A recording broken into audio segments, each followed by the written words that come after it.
My beauty routine would be get up, take a long shower, chant over and over, please let my hair look good today, please let my hair look good today, please let my makeup come out okay. And then I say repeated prayers over and over again while I'm doing it. And hopefully the force is with me and it comes out okay. No, mascara, lip gloss, blush, pretty basic. My definition of beauty probably be someone who's very wise. Someone who's very wise and graceful. Not graceful like moving elegantly, but just someone who knows when to be quiet, knows how to listen. I feel beautiful when I'm dressed up or, my hair and makeup's done. I think whenever you do something for someone else and that thank you, that real thank you, that gratification that it gives you, that always makes me feel really, really beautiful, like an inner beauty. Number one on my speed dial has got to be my mom. She definitely is the number one. She's my mom, my business manager, life coach.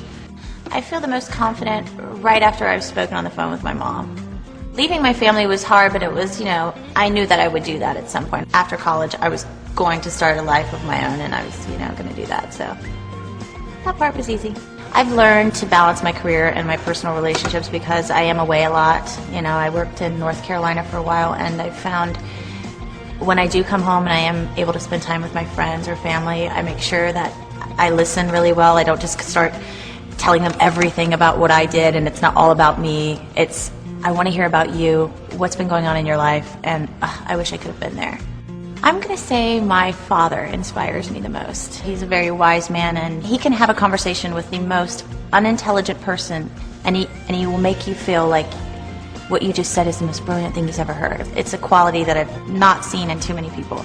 My top 3 priorities right now are definitely my family, just talking to them a lot and making sure they know they count, and my boyfriend, same thing, and my dog.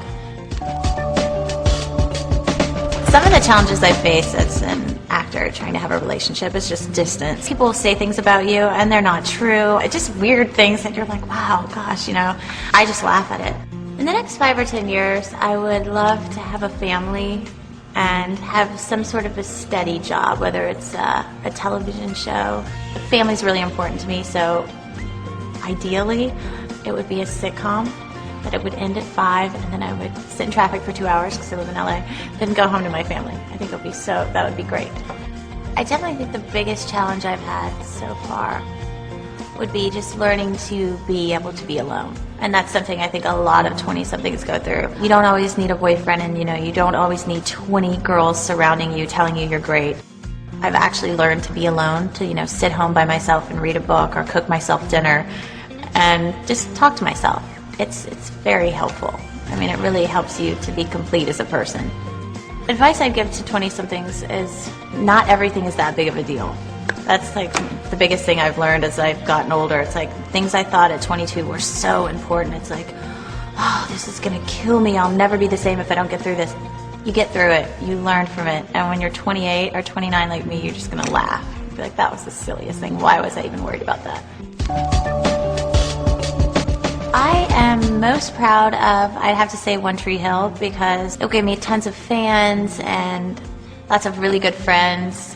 I was inspired to become an actress when my mom directed a lot of little theater, and I came from a really small town. So I think that's where the acting bug started to bite.